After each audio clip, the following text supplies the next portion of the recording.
What if the history we've been taught is nothing more than a carefully assembled facade, hiding beneath it a drowned reality far more vast and intricate than we can imagine, a world deliberately erased from every official record?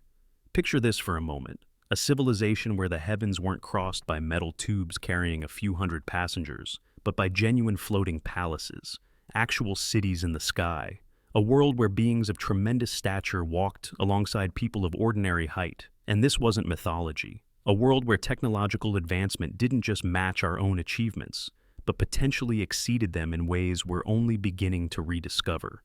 And then it all disappeared, consumed in waves of mysterious conflagrations that reduced stone metropolises to molten slag, defying every principle of combustion we understand, replaced by a simplified, sanitized version of existence. At first encounter, these seem like disconnected fragments of fantasy. Titans, flying vessels, incinerated cities, vanished knowledge. But what if every single one of these phenomena represents a link in an unbroken chain? What if they all converge on a single common denominator, pointing to an event that fractured time itself into distinct before and after periods? The answer to this enormous puzzle might be encoded in one particular year, 1776. And to begin pulling at this thread, we don't need to mount expeditions to remote locations. We simply need to lift our gaze and examine the world immediately surrounding us. Because the most blatant yet simultaneously most incredible evidence of this previous world exists in its architecture. Buildings that were manifestly not constructed for people of our physical dimensions. Across every continent, ancient structures display proportions that go beyond merely impressive into genuinely perplexing territory. Enormous doorways rising 5, even 6 meters in height. For whom were these entrances designed? We, people of contemporary stature, are compelled to install our own diminutive, familiar doors within these giant frames, just to avoid feeling like children in a house built for adults. Massive mirrors mounted above fireplaces in ancient halls, positioned so high that viewing your reflection would require climbing a ladder. They hang at heights of 2.5, sometimes 3 meters. Who creates everyday household items that are physically impossible to use without assistance?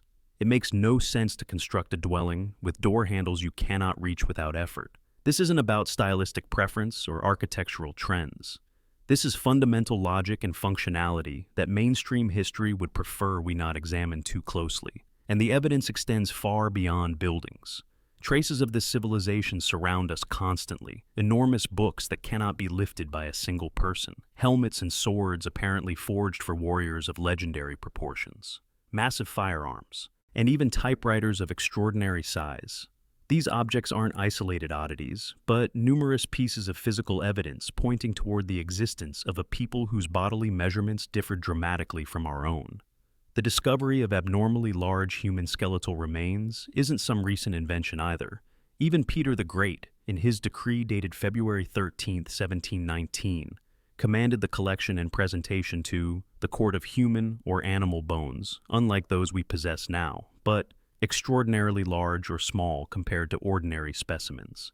The 19th century overflows with such discoveries. However, at a certain point, this evidence began vanishing systematically. Countless artifacts, as documented in newspapers from the turn of the century, were transported to the Smithsonian Institution, after which every trace of them was lost. Evidence exists suggesting that tons of bones and unique finds were simply disposed of in the ocean. The proof had to be eliminated because in the reconstructed world being assembled on the ruins of the previous one, there could be no space for giants. Fragments of their genetic legacy might still manifest in people of exceptional height we encounter in professional athletics, but this represents merely a faint echo of their former magnitude. Ultimately, you must ask yourself what scenario makes more logical sense. A civilization of diminutive people who, for some incomprehensible reason, undertook the monumental and seemingly pointless labor of constructing disproportionately large cathedrals and palaces, or a highly sophisticated civilization of powerful, intelligent, and tall people who built magnificent structures calibrated to their own scale? And if they possess such construction capabilities, what other technologies did they command? This question leads us to the next startling component of our vanished history. Technologies that appear to us today as pure science fiction, but were once mundane reality. The ability to raise such grand structures proportional to giants speaks not merely of their physical strength, but of their exceptionally advanced level of technological development. Their world was saturated with technologies presented to us today as revolutionary innovations, but which are actually nothing more than pale reflections of lost mastery. And the most vivid proof of this once dominated the skies above. We've been conditioned to forget about a luxurious and sophisticated mode of travel, a genuine golden age of aviation that was systematically erased from historical consciousness. We're discussing airships, but not the primitive hot air balloons they're commonly portrayed as. These were authentic titans of the atmosphere, aerial cruise liners that surpassed anything we possess today in terms of comfort and capability. Contrary to the imposed stereotype of a cramped, uncomfortable gondola suspended beneath a gas envelope, many airships of the previous world accommodated passengers within the hull of the massive vessel itself. Interior spaces featured luxurious dining rooms with panoramic windows, bars, expansive ballrooms, and comfortable staterooms. This wasn't merely transportation. This was a flying metropolis capable of carrying not a couple hundred passengers like contemporary aircraft, but thousands, along with enormous cargo loads. A journey aboard such a liner was a beautiful, smooth, and graceful method of traversing continents. Furthermore, this transportation mode was remarkably safe. An airship didn't plummet like a stone during emergencies. It could descend gently, and its docking with mooring towers was precisely and controlled. And here we arrive at another mystery, concealed in plain view. Structures like the renowned Eiffel Tower, presented to us as a temporary construction for a world exposition, were actually components of a global transportation infrastructure. They weren't merely civic symbols, but functional mooring masts for sky vessels. Similar towers and spires stood throughout the world, connecting major metropolitan centers. Historical documentation confirms that airships, including the famous Hindenburg, docked directly at the summit of the Empire State Building in the heart of New York City. Imagine this scene. A colossal vessel silently approaches the spire, a platform extends from its hull, and passengers disembark directly into the city center. The identical process occurred in Chicago, Los Angeles, and in the largest cities throughout England and Germany. It was an intricate, efficiently operated, and incredibly powerful technology. So, why was this marvel abandoned? The answer lies in a single event deliberately orchestrated to instill fear in the collective consciousness of humanity forever. The Hindenburg disaster was no accident. It was a meticulously staged event, an act of psychological warfare designed to terrorize people into believing that airships were flying incendiary traps. And the objective was achieved. A luxurious and efficient transportation method was consigned to history's dustbin. It's worth noting that development in this area continues secretly to this day in the United States, Russia, China, and European nations. But access to these technologies remains closed to ordinary citizens. The aerial liners were merely the visible portion of that civilization's technological advancement. Archival film footage from the 1930s and 40s reveals astonishing things: electric scooters and gyroscopic vehicles, automobiles with automatic parking, and electric trolley buses operating on wireless networks. Consider how absurd that is. They possessed wireless power transmission for public transit, and then supposedly the technology failed and we regressed, covering our cities in webs of overhead wiring. That's not progress, that's regression. We're slowly being returned, in measured doses, technologies that already existed in the past, and each time they're presented as groundbreaking inventions. They take a technology created for liberation and creativity, invert it, and deploy it for control and manipulation, while portraying themselves as heroic innovators. Thus, a picture emerges of a highly developed world inhabited by intelligent and powerful people, a world with clean energy, a convenient transit system, and technologies that were a century ahead of what we're told existed. But if such an advanced world flourished, where did it vanish to? You cannot simply make people forget flying cities. You cannot simply conceal an entire race of giants and their legacy. To erase something so immense from the Earth's surface would require a cataclysm of comparable magnitude, a global purge that had to destroy not only the bearers of knowledge, but the physical traces of their existence. And that cataclysm occurred. The technological superiority of the previous world was not only its strength, but the catalyst for its destruction. To erase a civilization of such scale from the planet's surface required not merely conflict, but total annihilation. A global cataclysm capable of destroying both the keepers of knowledge and their very legacy preserved in stone. And this cataclysm was presented to subsequent generations as a series of random tragedies. We're all taught in school the convenient and simplistic legend of the Great Chicago Fire of 1871, supposedly ignited by a certain Mrs. O'Leary's cow kicking over a kerosene lantern.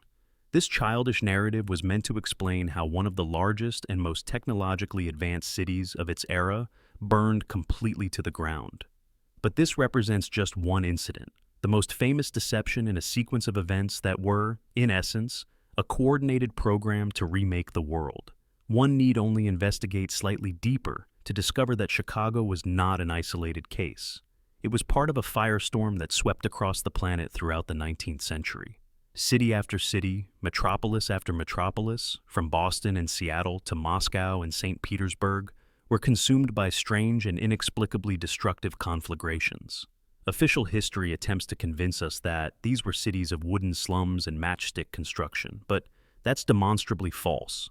Surviving evidence clearly shows us exquisite, majestic stone buildings, megalithic structures that, for some inexplicable reason, burned as rapidly as if they were constructed from dry kindling. Here we encounter a fundamental contradiction that demolishes the entire mainstream narrative. Stone does not burn. To melt stone or brick requires temperatures exceeding 1,000 degrees Celsius. A typical building fire barely reaches 550. The entire principle of a fireplace, found in virtually every home, is that it's constructed of brick and stone precisely because these materials do not melt or burn from flame. One would need to be extraordinarily naive to accept that entire cities of stone and brick could be destroyed to their foundations by ordinary combustion. What we observe in the documentary evidence from that period are not simply scorched ruins. We see the melted skeletons of buildings, stone transformed into slag, brick walls that flowed like molten wax. These are traces of an impact of colossal energy, incomparable to simple burning. This leads us to a terrifying but logical hypothesis. Something that can be described as an energy weapon was deployed against the previous world. A directed energy discharge capable of instantaneously raising temperatures to thousands of degrees and transforming stone into a glass-like substance. This is not science fiction, but a technology whose echoes we may be witnessing even in current times. Consider the recent fires on the island of Maui, labeled the most deadly in modern American history. Many eyewitnesses and researchers noted the strange selective nature of the destruction. The fire consumed houses while leaving trees immediately adjacent to them untouched. Certain objects of specific colors remained intact, while everything surrounding them turned to ash. There were accounts of a strange hum or discharge preceding the chaos. It was a fire that did not behave according to natural laws, but according to programmed parameters. What occurred on Maui is possibly a demonstration of the same technology employed for the global purge throughout the 19th century. It was the perfect method to erase evidence. After all, such a weapon leaves no fingerprints, no shell casings, no one to interrogate. They eliminated inconvenient buildings that could not be incorporated into the new historical narrative, inventing absurd stories about cows and lanterns. Some structures that could be repurposed later were left standing, but those that were too obvious a testament to past greatness and advanced technology were destroyed. This was part of a systematic program to reshape the world. Through shock and devastation, they forced humanity to accept a new world order, but destroying the cities was only half the operation. This was merely the opening act of the global reset. After the fire subsided, only empty, scorched ruins remained where majestic metropolises once thrived. These vast territories needed to be repopulated with new people who would not remember the previous world, who would know nothing of giants and flying cities. People for whom a new history could be written on a blank slate. How was this unprecedented operation to reset humanity itself executed? After the great conflagrations had completed their work, only silent, charred ruins remained where prosperous metropolises once stood. The expansive cities constructed by giants were vacant. This created a colossal problem for the new masters of the world. The physical space had been cleared, but it required population. They needed new people. Millions of people without history, without memories of a world of airships and free energy. People for whom a new biography and a new chronicle of civilization could be written from nothing. And so, a program of unprecedented scale was initiated to erase human memory and repopulate the planet. We discover traces of it in the strangest and most inexplicable phenomena of the 19th and early 20th centuries. Examine the world's fairs, which are presented to us as celebrations of technological progress and cultural achievement. At these expositions, among other attractions, utterly shocking exhibits were displayed: infant incubators. This was not a medical demonstration in the contemporary sense. Frequently, they were pavilions where, for a fee, one could observe babies, including premature infants. There existed entire companies that transported children by mail, as well as a form of catalog business that permitted one to order a child with specified eye color or other characteristics. At these fairs, you could acquire an Asian, Filipino, or African child. It was a veritable production line supplying human resources to populate the empty cities. In parallel, another large-scale program was operational, the so-called orphan trains. Official history characterizes this as a charitable initiative to place homeless children with families in the Midwest. But examining the scale, it becomes evident that this was not charity, but a massive logistical operation.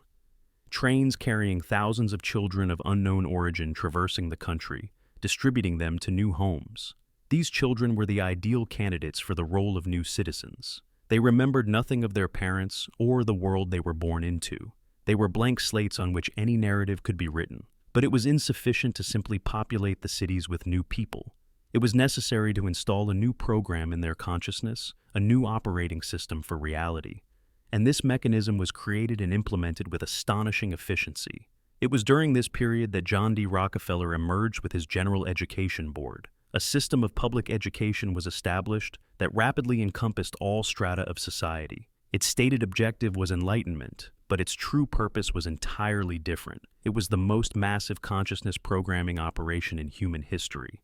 The objective of the new educational system was not to teach children critical thinking, but to implant in their minds the one and only correct, fabricated version of history. A history in which there was no space for giants, flying cities, or ancient advanced technologies. A history where all progress commenced only with the industrial era, and everything preceding it was dark ages and primitive societies. What could be more effective for deceiving civilization than instilling the desired worldview in a child's consciousness from early age? If people internalize it as the history of their past, they will reproduce it repeatedly, generation after generation. This permanently severs them from their authentic roots and prevents them from progressing toward a genuine future. But what happened to those who survived the fiery cataclysm? What happened to the adults who remembered the previous world? A different instrument of control was prepared for them. In that era, asylums for the insane began appearing throughout the world, like mushrooms after rain. Enormous, grim psychiatric institutions where any dissenter could be confined. If a person began speaking about remembering giant skeletons or how his grandfather flew on an airship to another city, he was not heard. He was declared insane and isolated from society. In this manner, the last bearers of authentic memory were either physically eliminated or discredited, their testimonies transformed into the ravings of madmen. So, the puzzle begins assembling itself. First, the physical destruction of the previous world's infrastructure through global fires. Then, the settlement of empty cities with people from nowhere, orphans without history. And finally, the total ideological conditioning of the new population through a system of compulsory education and the neutralization of remaining witnesses through psychiatry. The reset was complete. A new civilization with no memory of its origins was constructed on the ruins of the previous world. We observe what occurred. The world of giants and advanced technology was destroyed and replaced by ours. We observe how it was accomplished, through cataclysms and the reprogramming of consciousness. But the main question still remains unanswered. Who orchestrated all this? What power possessed the capabilities and motivation to execute a plan so monstrous in its design and implementation? The answer to this question lies not in history books, which were rewritten by the victors. It is concealed in an ancient prophecy and encoded in the symbols of the most famous monument on the planet, the massive purge of the planet. the repopulation of empty metropolises with people without memory, the total ideological conditioning through a new education system. All these are components of one monstrously conceived plan. We observe what was accomplished. A thriving high-tech world was wiped from the Earth's surface. We understand how it was accomplished, through fire, deception, and the reprogramming of consciousness. But until now, the primary questions have remained unanswered. Who possessed the power and authority to execute such a global coup? And most importantly, why?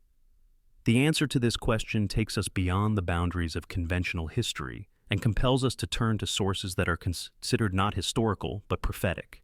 It is encoded in an ancient text that foretells the final battle for humanity and immortalized in the stone and copper of the most famous monument on the planet.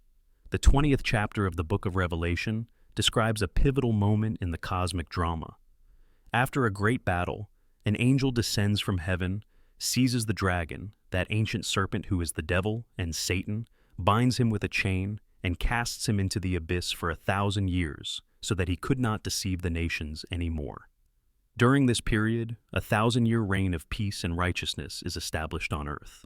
But the prophecy does not conclude there. It states that after this, he must be set free for a short time.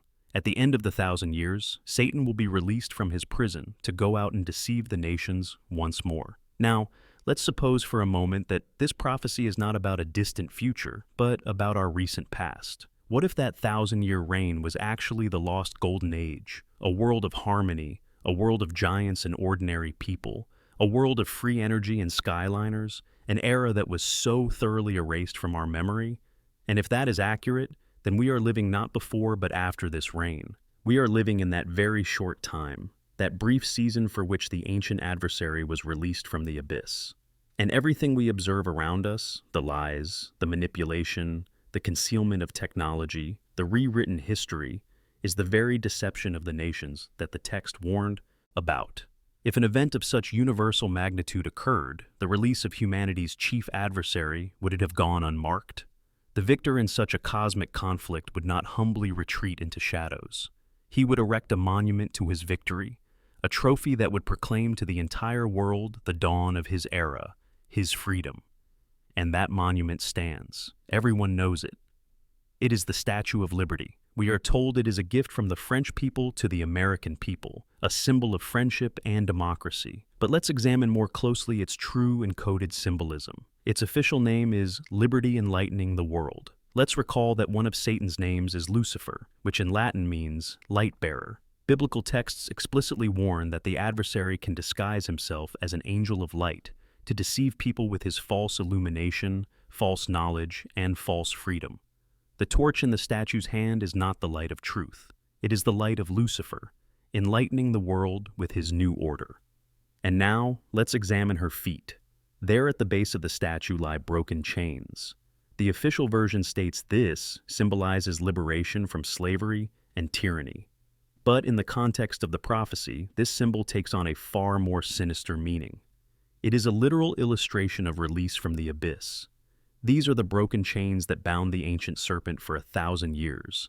The statue celebrates not the freedom of humanity, but the freedom of its jailer. Who were the creators of this monument?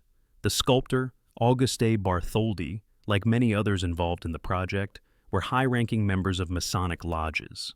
A Masonic plaque is set on the cornerstone of the statue's pedestal, stating that it was laid by the Grand Master of Masons of the state of New York.